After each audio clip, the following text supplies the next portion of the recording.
मतलब एक तरफ है एक बहुत ही हाई प्रोफाइल हार्वर्ड यूनिवर्सिटी से पढ़ा हुआ फाइनेंस एग्जीक्यूटिव जिसने अपनी पूरी जिंदगी शेयर बाजार के वो जटिल फॉर्मूले समझने में लगा। उसके पास दुनिया भर की डिग्रियां हैं, बिल्कुल किताबी ज्ञान। हाँ, और दूसरी तरफ एक साधारण सा सफाई कर्मचारी जिसने यार कभी कॉलेज की शक्ल भी नहीं देखी, जो बस जिंदगी भर गाड़ियां सुधारता रहा और फर्श साफ करता रहा। अच्छा। अब अगर कोई पूछे कि इन दोनों में से रिटायरमेंट के वक्त किसके पास ज्यादा पैसा होगा, तो हर कोई उस फाइनेंस वाले का ही नाम लेगा, है ना? तो आम सोच तो यही कहते हैं। पर पता है असल जिंदगी में क्या हुआ? एक सच्ची घटना है। उस एग्जीक्यूटिव ने बैंक से भारी कर्ज लिया और 2008 की मंदी में पूरी तरह दिवालिया हो गया। हाँ, जबकि वो जो सफाई कर्मचारी था ना, जिसका नाम रोनाल्ड रीड था, जब उसकी मौत हुई तो उसने अपने पीछे करीब $8 मिलियन छोड़े। 8 मिलियन? हाँ, मतलब लगभग 65 करोड़ रुपए। क्या बात करें, 65 करोड़ तो एक सफाई कर्मचारी के पास। बिल्कुल, और ये कोई मनगढ़ंत कहानी नहीं है, ये एक ऐतिहासिक सच है। और यहीं से एक बहुत बड़ा सवाल पैदा होता है मेरे दिमाग में। कौन सा सवाल? यही कि अगर पैसों का खेल सिर्फ गणित या IQ और डिग्रियों का होता तो वो रोनाल्ड रीड कभी उस एग्जीक्यूटिव को हरा ही नहीं पाता। सही बात। इसका तो सीधा सा मतलब ये है ना कि पैसे कमाने और उसे बनाए रखने का विज्ञान वो बिल्कुल नहीं है जो हमें स्कूलों में सिखाया जाता है। बिल्कुल सही कहा। ये एक बहुत ही सही और मैं कहूँगा आंखें खुलने वाला उदाहरण है। रोनाल्ड रीड की कहानी इस बात का सबसे बड़ा सबूत है कि फाइनेंस को फिजिक्स जैसा विषय नहीं। मतलब जहाँ नियम सबके लिए एक जैसे हो। हाँ, जैसे अगर हम गुरुत्वाकर्षण या ग्रेविटी का नियम पढ़ें तो वो हर जगह एक ही तरह से लागू है, इससे हमेशा नीचे ही गिरेगा। हाँ, वो तो है। लेकिन हॉलन हाउसल अपनी इस कमाल की किताब द साइकोलॉजी ऑफ मनी में बहुत ही साफ तौर पर बताते हैं कि पैसा असल में एक सॉफ्ट स्किल है। Soft skill? हाँ, यह इस बात पर निर्भर बिल्कुल नहीं करता कि इंसान का दिमाग कितना तेज है या उसकी मैथ्स कितनी अच्छी है। तो फिर किस पर निर्भर करता है? ये पूरी तरह इस पर निर्भर करता है कि उसका व्यवहार कैसा है। वो अपने लालच, अपने डर, अपनी ईगो और इच्छाओं को कैसे कंट्रोल करता है। अरे वाह, ये तो बहुत ही अलग नजरिया है। बिल्कुल। और आज की हमारी इस विस्तृत चर्चा में हम इसी विषय की गहराई में जाएंगे। हमारा मिशन यही है कि कैसे साधारण सी समझ रखने वाले लोग भी केवल अपनी आदतों के दम पर असाधारण सफलता पा सकते। बहुत बढ़िया। और मैं ये भी जोड़ना चाहूंगी कि हमारी ये चर्चा खास तौर पे उन युवाओं के लिए है जो अभी अपने 20वें दशक में है, मतलब जो अपनी 20s में है। हाँ, उनके लिए तो ये बातें समझना सबसे ज्यादा जरूरी है। बिल्कुल, ताकि वो अभी से समझ सके कि किन गलतियों से बचना है। तो चलिए इस मनोवैज्ञानिक भूल भुलैया को थोड़ा सुलझाते हैं। चलिए शुरू करते हैं। तो यार, जब भी सफलता या पैसे की बात होती है ना, तो हम सब हमेशा उन गिने चुने लोगों की तरफ देखते हैं जो दुनिया के सबसे अमीर लोग हैं। फोर्ब्स की लिस्ट वाले। हाँ, हम उनकी बायोग्राफी पढ़ते हैं और मान लेते हैं कि अगर हम उनके सुबह उठने का टाइम या उनका रूटीन हूबहू कॉपी कर लें तो हम भी अरबपति बन जाएंगे, जो कि एक बहुत बड़ा भ्रम है। वही तो, हम सफलता को 100% मेहनत का नतीजा मान लेते हैं। लेकिन इस किताब में एक बहुत ही असहज करने वाले सच से पर्दा उठाया गया है। और वो सच है लक, यानी किस्मत। बिल्कुल। इस बात को गहराई से समझने के लिए ना हमें बिल गेट्स की शुरुआती जिंदगी को देखना होगा। माइक्रोसॉफ्ट वाले बिल गेट्स। अब हर कोई जानता है कि वो बहुत होशियार थे। उनका हार्डवर्क कमाल का था, उसे नकारा नहीं जा सकता। सही बात है, मेहनत तो की ही है उन्होंने। लेकिन हाउसेड एक ऐसा आंकड़ा देते हैं जो पूरा नजरिया ही बदल देता है। बात है 1968 की।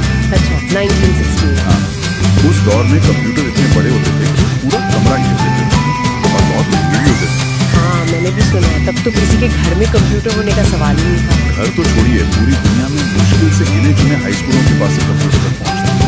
अच्छा। और मजे की बात यह है कि बिल गेट्स जिस लेकसाइड स्कूल में पढ़ते थे, वहाँ एक टेलीटाइप मशीन थी जो सीधे एक मेनफ्रेम कंप्यूटर से जुड़ी हुई थी। अरे वाह, मतलब लाखों में से किसी एक बच्चे को जो मौका मिलना चाहिए वो उन्हें मिल गया। बिल्कुल, ये वो लक का हिस्सा है जिसे हम सफलता की कहानियों में अक्सर भूल जाते हैं। ये तो सच में बहुत बड़ा संयोग था।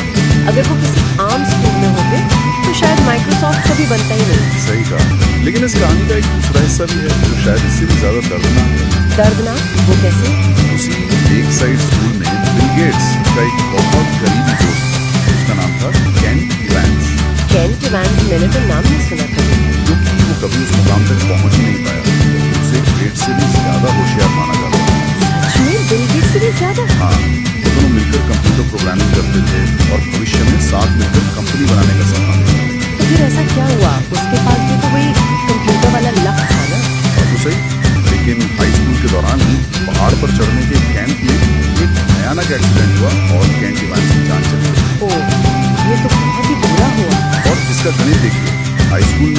पर चढ़ते हुए किसी बच्चे की जान जाने का रिस्क लगभग लाखों में एक होता है, मतलब एक तरफ गेट्स का लाखों में एक वाला लक और दूसरी तरफ केंट का लाखों में एक वाला रिस्क। दोनों असल में एक ही सिक्के के दो पहलू हैं। ये तो बहुत गहरी बात कह दी आपने। दुनिया सच में इतनी जटिल है कि सब कुछ सिर्फ हमारी मेहनत से तय नहीं होता। बिल्कुल, बाहरी ताकतों का बहुत बड़ा हाथ होता है। लेकिन अगर मैं यहाँ थोड़ा सा विरोध करूँ, अगर लक और रिस्क का इतना ही बड़ा खेल है तो क्या हम मेहनत करना छोड़ दें? नहीं, ऐसा बिल्कुल नहीं है। मतलब कोई भी ये सोच सकता है ना कि जब सब किस्मत के हाथ में है तो इतनी माता बच्ची क्यों करें, हाथ पर हाथ रखकर बैठ जाओ। ये उलझन होना बहुत स्वाभाविक है, लेकिन हाउजर का ये बताने के मकसद हमें भाग्यवादी बनाना नहीं है। तो फिर क्या मकसद है? इसका मकसद है हमारे अंदर विनम्रता लाना, मतलब हम्बल रहना। अच्छा, जब हम मान लेते हैं कि हर सफल व्यक्ति सिर्फ अपनी मेहनत से वहाँ पहुँचा है, तो हम उनकी अंधी नकल करने लगते हैं। वो जो मैंने पहले कहा, रूटीन कॉपी करने वाली बात। बिल्कुल, हम बिल गेट्स की मेहनत सीख सकते हैं, लेकिन हम उनके उस 1968 वाले लक्ष्य को कॉपी नहीं कर सकते हैं। सही बात है, हम वो वक्त वापस थोड़ी ला सकते हैं। तो जब हम सफल हों तो हमें याद रखना चाहिए कि इसमें थोड़ा लक भी था, और जब कोई असफल हो तो सहानुभूति रखनी चाहिए कि इसमें रिस्क भी शामिल है। ये नजरिया सच में बहुत राहत देने वाला है। मतलब हम खुद को बेवजह कोसने से बच जाते हैं। एकदम सही। अच्छा, तो अगर लक हमारे हाथ में नहीं है, रिस्क हमारे हाथ में नहीं है, तो फिर एक आम इंसान के हाथ में है क्या? खास तौर पर वो युवा जो अभी करियर शुरू कर रहे हैं। उनके हाथ में है समय, और समय के साथ जुड़ा हुआ वित्तीय दुनिया का सबसे बड़ा जाल। आप कंपाउंडिंग की बात कर रहे हैं ना? बिल्कुल, और कंपाउंडिंग की बात हो तो सबसे पहला नाम किसका आता है? वॉरेन बफे का, दुनिया के सबसे महान इन्वेस्टर। हाँ, लोगों को लगता है कि बफे के पास शेयर बाजार को समझने की कोई जादुई छड़ी है। मुझे भी यही लगता था कि उनका IQ बहुत ज्यादा होगा। IQ तो है, लेकिन उनकी असली ताकत कुछ और है। उनकी कुल संपत्ति का लगभग 95% हिस्सा उनके 65वें जन्मदिन के बाद आया। 65 साल की उम्र के बाद?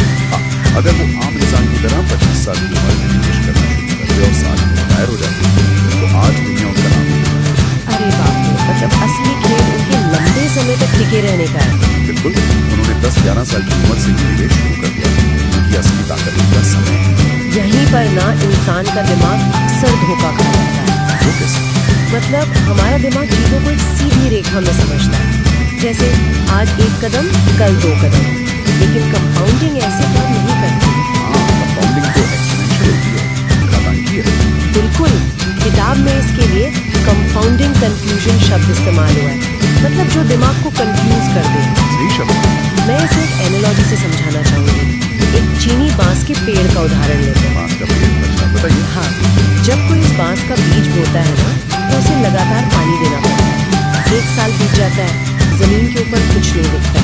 2 साल, 3 साल, 4 साल बीत जाते हैं। ऐसा लगता है जैसे मिट्टी में कुछ है ही नहीं। कोई भी तो हार मान लेगा ना, सोचेगा बीज खराब था। बिल्कुल, आम इंसान वही हार मान लेता है। लेकिन असल में उन 4 सालों में वो बांस जमीन के नीचे अपनी जड़ों का एक बहुत मजबूत जाल बिछा रहा होता है। अच्छा, मतलब बीज तैयार हो रही होती है। हाँ, और फिर 5वें साल में पता है क्या होता है? क्या? अचानक से सिर्फ 6 हफ्तों के अंदर वो पेड़ 80 से 90 फीट तक आसमान छूने लगता है। वाह, 6 हफ्तों में 90 फीट। हाँ, और निवेश की दुनिया भी बिल्कुल ऐसी ही है ना? 100%। जब कोई युवा अपनी पहली नौकरी से थोड़ा पैसा बचाता है, तो शुरुआत के 5-10 सालों में कुछ खास बदलाव नजर नहीं आता। हाँ, और वही लोग बोर हो जाते हैं। धैर्य को देखते हैं, सोचते हैं कि यार इससे अच्छा तो पैसा निकाल कर कार खरीदना। सही बात है। लेकिन जो उस उबाऊ दौर में टिका रहता है, उसे असली जादू 20-25 साल बाद मिलता है, जब पैसा अपने आप पैसा बनाने लगता है। टिके रहने की बात करना, मुझे एक किताब का एक और कॉन्सेप्ट याद आया, टेल्स यू विल। हाँ, ये भी बहुत दिलचस्प है। अक्सर हम सोचते हैं कि जो बहुत सफल इन्वेस्टर हैं, उनके हर फैसले सही होते हैं। उन्हें पता होगा कि क्या ऊपर जाएगा या नीचे। जबकि ऐसा बिल्कुल नहीं है। वित्तीय दुनिया में आपको हर बार सही होने की जरूरत ही नहीं। मतलब गलतियां करने की गुंजाइश है। बहुत ज्यादा। अगर आप बड़े वेंचर कैपिटल फंड्स को देखें, तो उनकी असली कमाई चुने आउटलायर्स से होती है। आउटलायर्स मतलब? मान लीजिए किसी ने 10 अलग-अलग कंपनियों में पैसा लगाया। ठीक है। उनमें से 6 कंपनियां पूरी तरह डूब जाएंगी, 3 बस अपना खर्च निकाल पाएंगे। तो फायदा कहाँ हुआ? फायदा उस एक कंपनी से होगा जो 100 या 200 गुना रिटर्न दे रही है। वो अकेली एक कंपनी बाकी सबके नुकसान की भरपाई कर देती है। अरे वाह, जैसे अमेज़न का उदाहरण है ना, उन्होंने फायर फोन जैसी कितनी चीजें बनाई जो फ्लॉप हो गई, बिल्कुल पूरी तरह से। लेकिन उनका अमेज़न वेब सर्विसेज वाला आइडिया इतना बड़ा हिट हुआ कि उसने पूरी कंपनी की दिशा ही बदल दी। यही तो टेल सीजन है। आपको बस मैदान में टिके रहना है, सारे पैसे एक साथ एक रिस्की जगह पर नहीं लगाने हैं। हाँ, वरना तो गेम से ही बाहर हो जाएंगे। सही कहा। अच्छा, अब कहानी में एक ट्विस्ट लाते हैं। मान लीजिए किसी ने लक समझ लिया, समय दे दिया और वो अमीर बन गया, तो क्या खेल खत्म? नहीं, असली खेल तो अब शुरू होता है। वही ना, किताब एक बहुत गहरी बात कहती है, अमीर बनने और अमीर बने रहने के बीच का फर्क। ये दोनों बहुत अलग अलग स्किल्स हैं। अमीर बनने के लिए आपको रिस्क लेना पड़ता है और ज्यादा ऑप्टिमिस्टिक होना पड़ता है। कुछ अलग करना पड़ता है। लेकिन एक बार पैसा आ जाए तो उसे बचाए रखने के लिए एकदम उल्टी मानसिकता चाहिए होती है। मतलब डर कर रहना पड़ता है। एक तरह की सतर्कता चाहिए, सादगी चाहिए और ये मानना पड़ता है कि जो आज है वो कल छिन भी सकता है। जैसे वो जेसी लिवरमोर की कहानी है। हाँ, वो महान लीडर 1929 की मंदी में जब सब सड़क पर आ गए थे, तब उस बंदे ने करोड़ों कमाए, वो दुनिया के सबसे अमीर लोगों में आ गया। लेकिन फिर उसका ईगो उस पर हावी हो गया। बिल्कुल, उसे लगा वो कभी गलत हो ही नहीं सकता। उसने और कमाने के चक्कर में इतने बड़े रिस्क लिए कि सब कुछ गंवा दिया और अंत में अपनी जान ले ली। ये उसी नेवर इनफ वाली मानसिकता का नतीजा है। हाँ, कभी काफी नहीं वाली सोच। इंसान पैसा बनाना तो सीख जाता है, लेकिन रुकना कब है ये नहीं सीख पाता। क्योंकि हमारी सबसे बड़ी कमजोरी है खुद की तुलना दूसरों से करना। अरे ये तो हर घर की कहानी है। हाँ, कोई 50,000 कमाता है तो उसका लक्ष्य लाख होता है। जब लाख कमाता है तो 5 लाख वालों को देखने लगता है। गोल पोस्ट हमेशा आगे खिसकता रहता है। लेकिन यहाँ ना मैं फिर से एक प्रैक्टिकल सवाल पूछना चाहूंगी। हाँ, पूछिए। अगर कोई युवा जो अभी 20s में है, वो सोच ले कि उसकी 20,000 की नौकरी ही इनफ है, तो क्या वो आलसी नहीं बन जाएगा? ये सवाल बहुत लोग पूछते हैं। मतलब क्या इससे महत्वाकांक्षा खत्म नहीं हो जाएगी, समाज की प्रगति रुक नहीं जाएगी? ये बहुत ही जायज सवाल है, लेकिन हाउस जिस इनफ की बात कर रहे हैं ना, उसका मतलब काम करना छोड़ना बिल्कुल नहीं है। तो फिर क्या मतलब है? इसका मतलब है अपने लालच और बेवजह के दिखावे पर लगाम लगाना। दिखावा? हाँ, देखिए, अगर आप मेहनत करके आगे बढ़ रहे हैं, कमाई बढ़ा रहे हैं, तो वो महत्वाकांक्षा है, वो अच्छी बात है। ठीक है, लेकिन कमाई बढ़ते ही अगर आप सिर्फ पड़ोसी को नीचा दिखाने के लिए एक बड़ी कार EMI पे ले लेते हैं, तो वो नेवर इनफ है। अच्छा, मतलब उन चीजों के लिए रिस्क लेना जिनकी असल में कोई जरूरत ही नहीं थी। बिल्कुल, अपनी शांति को दांव पर नहीं लगाना चाहिए। और यहीं से हम समाज के उस मायाजाल में घुसते हैं जहां हम अमीर दिखना चाहते हैं, जिसे किताब में man in the car paradox कहा गया है। मेरा भी ये सबसे पसंदीदा हिस्सा है ना कमाल का? मतलब जब भी सड़क पर कोई शानदार स्पोर्ट्स कार गुजरती है, तो हम कभी उस कार चलाने वाले को नहीं देखते। हम कभी नहीं कहते कि वाह, वो इंसान कितना स्मार्ट है। बिल्कुल नहीं, हम तो असल में खुद को उस कार की ड्राइविंग सीट पर इमेजिन कर रहे होते हैं। हम सोचते हैं कि अगर ये कार मेरे पास होती तो लोग मुझे कितना कूल समझते। कितनी अजीब बात है ना?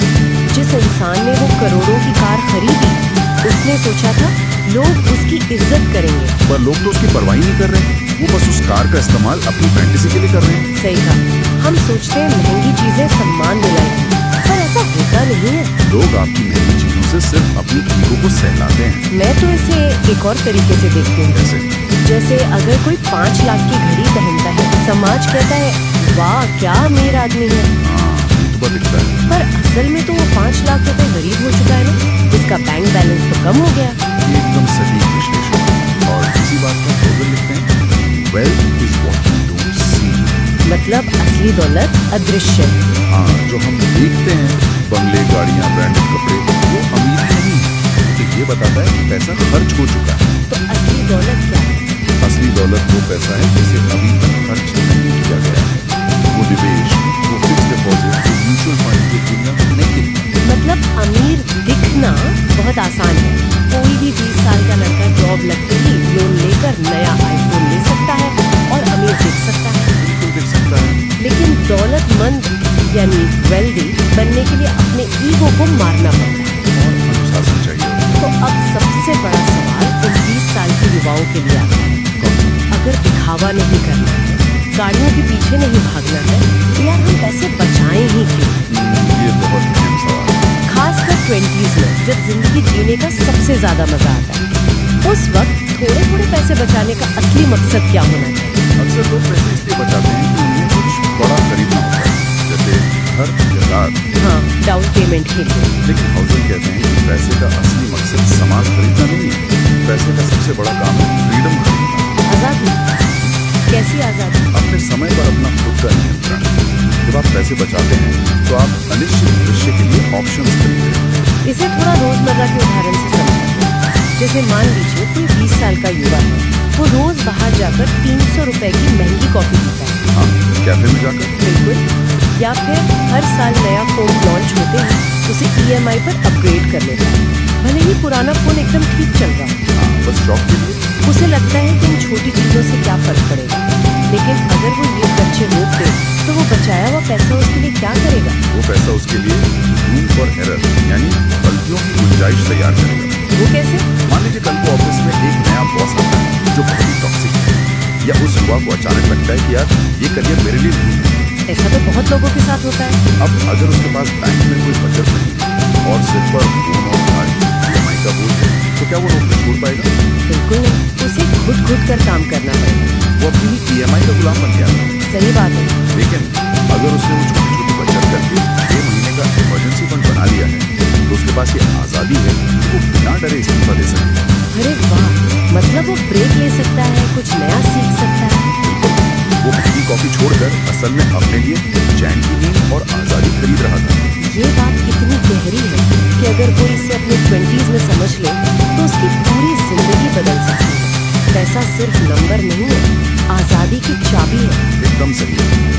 लेकिन इस रास्ते में एक और बाधा है। वो क्या? जब लोग बचत की बात करते हैं तो वो अक्सर मशीन या रोबोट बनने की कोशिश करते हैं। एक्सेल शीट बनाने लगते हैं, पाई का हिस्सा। हाँ, हर चीज पूरी तरह लॉजिकल होनी चाहिए। लेकिन किताब में एक बहुत खूबसूरत बात है, reasonable is greater than rational. मतलब समझदारी परफेक्शन से बेहतर। बिल्कुल, इंसान मशीन नहीं है, हम भावनाओं से चलते हैं। अगर कोई अपनी सारी खुशियों को मारकर सिर्फ पैसे बचाएगा तो एक दिन फ्रस्ट्रेट होकर सब छोड़ देगा। हाँ, वो बाउंस बैक बहुत बुरा होता है। इसलिए ऐसी व्यवहारिक आदतें अपनानी चाहिए जिन्हें आप 20-30 साल तक अपना सकें। मतलब अगर महीने में एक बार दोस्तों के साथ बाहर खाना खाने में खुशी मिलती है तो वो करना चाहिए। बिल्कुल करना चाहिए। पूरी तरह कंजूस बनने की जरूरत नहीं है, बस दिखावे के लिए खर्च मत कीजिए। समझ गई। और एक और नियम है ना, नथिंग्स फ्री, कुछ भी मुफ्त नहीं है। हाँ, जब आप बाजार में निवेश करते हैं तो उतार चढ़ाव आते हैं। वो जो डर और घबराहट होती है ना, वही वो फीस है जो आपको बाजार को देनी पड़ती है। और उस स्थिरता की कीमत है धैर्य। बिल्कुल। तो यार, अगर हम इस पूरी विस्तृत चर्चा को समेटें तो निचोड़ यही निकलता है कि पैसों का खेल भारी भरकम डिग्रियों या किसी सीक्रेट फॉर्मूले से नहीं जीता जाता। ये पूरी तरह हमारे रोजमर्रा के व्यवहार और हमारे धैर्य का खेल है। हाँ, ये इस पर निर्भर नहीं करता कि आप कितना कमाते हैं, बल्कि इस पर करता है कि आप अपनी इच्छाओं और ईगो को कितना मैनेज कर पाते हैं। और ये बात सुनने में जितनी साधारण लगती है ना, इसे असल जिंदगी में उतारना होता है। बिल्कुल। अमीर बने रहने के लिए आपको लगातार हम्बल रहना होगा और याद रखना होगा कि लक्ष्य समाज को इम्प्रेस करना नहीं, बल्कि खुद के लिए आजादी खरीदना है। और इसी आजादी के विचार से मुझे आज का सबसे अहम बिंदु याद आ रहा है कि असली दौलत वो है जो अदृश्य है, जो दिखाई नहीं देती। लेकिन आज के इस सोशल मीडिया के युग में जरा सोचिए, जहाँ सब कुछ इंस्टाग्राम पर है। हाँ, हर दिन हमारे सामने दूसरों की शानदार छुट्टियाँ, महंगी कारों और परफेक्ट लाइफस्टाइल की तस्वीरें परोसी जा रही हैं। सब कुछ सिर्फ दिखावे पे टिका है। बिल्कुल, जहाँ लाइक्स और कमेंट्स ही सब कुछ है। तो ऐसे माहौल में जहाँ हर कोई अपने खर्चों का विज्ञापन कर रहा है, हम अदृश्य दौलत का महत्व कैसे बनाए रखेंगे? ये तो एक बहुत बड़ा चैलेंज है आज के समय में। वही तो, क्या हम कभी उस मैन इन द कार के भ्रम से बाहर निकल पाएंगे, या हम हमेशा उन चीजों की तरफ खींचते रहेंगे जो असल में हमारी ही आजादी छीन रही हैं? सच में सोचने वाली बात है। बिल्कुल, यह एक ऐसा मनोवैज्ञानिक सवाल है जिस पर हम सबको गहराई से सोचने की जरूरत है, क्योंकि इसी में हमारी भविष्य की शांति छुपी है। तो आज के लिए बस इतना ही। इस चर्चा में हमारे साथ जुड़ने के लिए धन्यवाद।